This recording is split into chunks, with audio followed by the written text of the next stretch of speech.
What's going on, guys? It's Jimmy here. We got a lot to go over here for you guys in this video as Chinese President Xi tells his country that he is preparing China for war.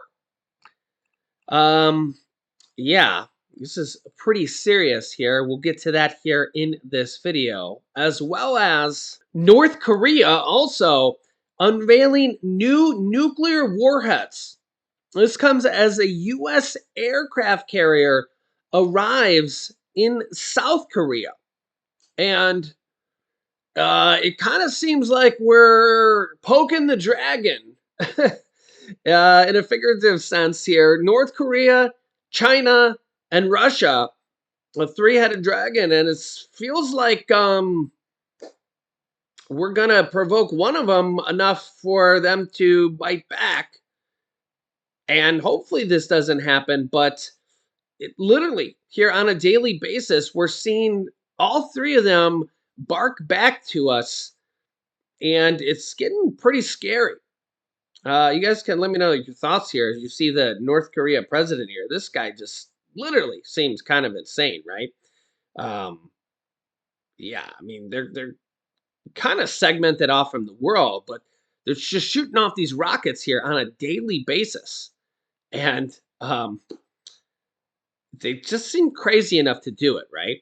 Yeah, so North Korea unveiled new, smaller nuclear warheads and vowed to produce more weapons-grade nuclear material to expand its arsenal, their state media said on Tuesday as a U.S. aircraft carrier arrived in South Korea for military drills. And it's like the U.S. isn't backing down just in South Korea just to keep doing these military drills. And North Korea is taking these so seriously, like we're their mortal enemies. And it makes you kind of wonder, is this going to push them over the edge or not? And meanwhile, the U.S. is just like, hey, we're just doing some military drills. And they're like, literally at the edge of it. You know, they're literally like, we can't take it no more. And the U.S. is like, we're just doing some military drills, bro. Yeah, this North Korean agency released photos of these warheads dubbed Hwasan 31S. Leader Kim Jong-un visited the Nuclear Weapons Institute and inspected new tactical nuclear weapons and technology for mounting these warheads on ballistic missiles, as well as nuclear counterattack operation plans. Nuclear experts said the images could indicate progress in miniaturizing warheads that are powerful yet small enough to mount on intercontinental ballistic missiles capable of striking the United States. Saying, quote, it has something more powerful in a smaller space. That's worrisome.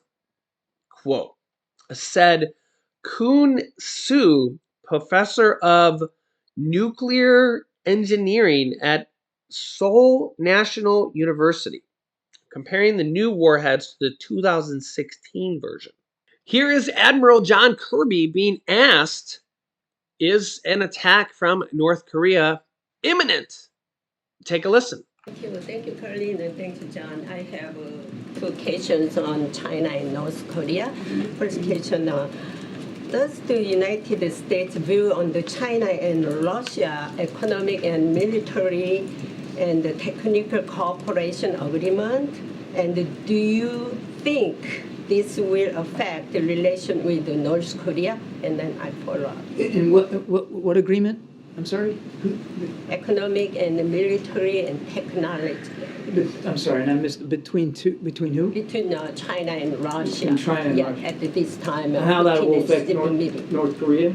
Yeah, how it does go to. I think it remains to be seen what effect there's going to be with bilateral relations with North Korea, Jenny. I think we need to dive into that a little bit more deeply and try to understand it. It certainly doesn't. Just at face value, it doesn't appear like there will be some huge impact on the way China relates to North Korea. But we've said this before: China does have influence in Pyongyang, and we continue to urge them to use that influence to help us decrease the tensions there on the peninsula, and to enforce the sanctions, the international sanctions, the UN sanctions that have long been in place to try to curb North Korea's nuclear ambitions. And one more, North Korea. North Korea conducted tactical attack simulations, tactical nuclear weapons simulations recently. And Kim Jong-un ordered to be ready for a nuclear attack at any time. Do you think North Korea's nuclear attack is imminent? We watch it as closely as we can. There's no indications or no information at this time that would lead us to believe that some sort of actual strike by North Korea is imminent. But we're watching and monitoring as best we can. Again, we urge Mr. Kim to sit down with the United States. Without precondition, we've made this clear, I don't know how many times, willing to sit down without precondition to talk about de-escalation of tensions and denuclearization of the peninsula. He hasn't taken us up on that offer. And then you have China. China's President Xi Jinping says that he is also preparing China for war. So we have North Korea preparing for war, China, which has over 4 times the population of the United States, 1.4 billion people, preparing for war. This is literally what their president is saying. And Russia already at war. Here's what the Chinese president just said. Chinese leader Xi Jinping says that he is preparing for war.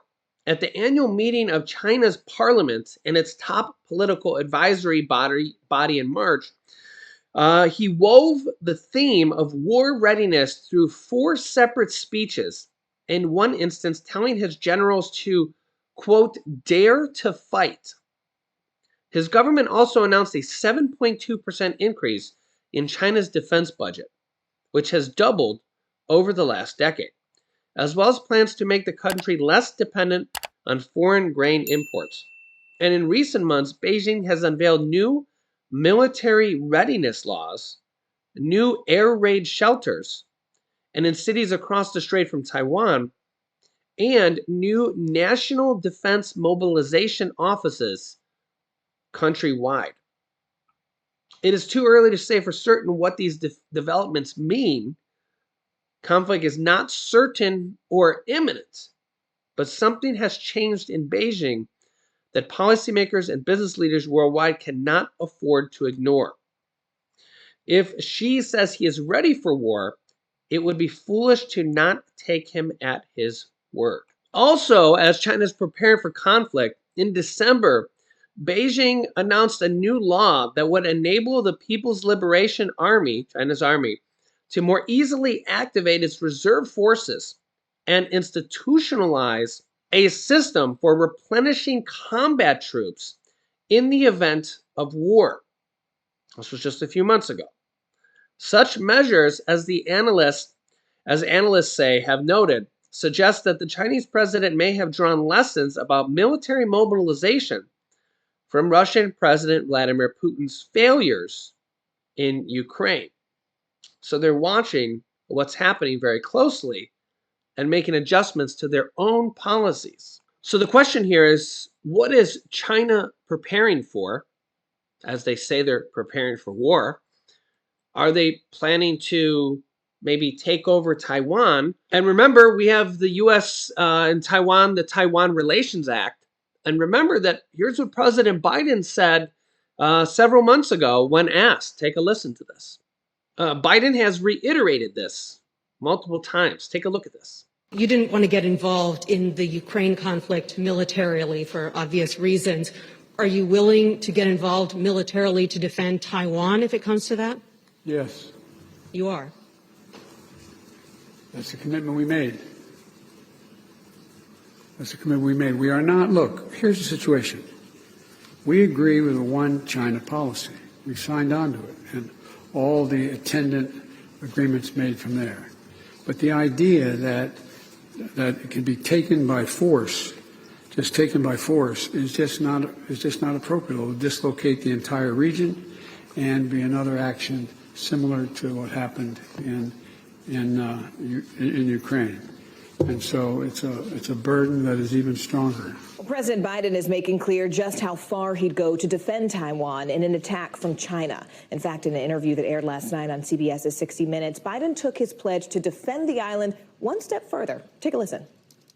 To be clear, sir, U.S. forces, U.S. men and women would defend Taiwan in the event of a Chinese invasion. Yes.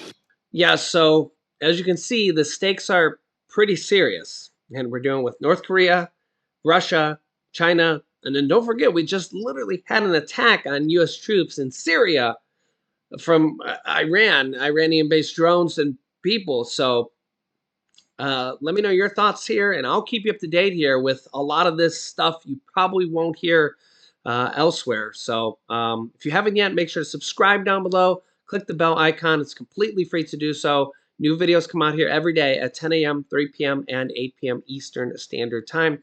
And hit the like button for us if you appreciate these videos. Here's some videos you should watch next. Russian President Vladimir Putin just told his people to prepare for nuclear survival. You can click that video here. Or if you want to see the threat that China just made to the U.S., you can click this video here. So click on one of those videos next. Thanks for watching, guys, and I'll see you in the next video.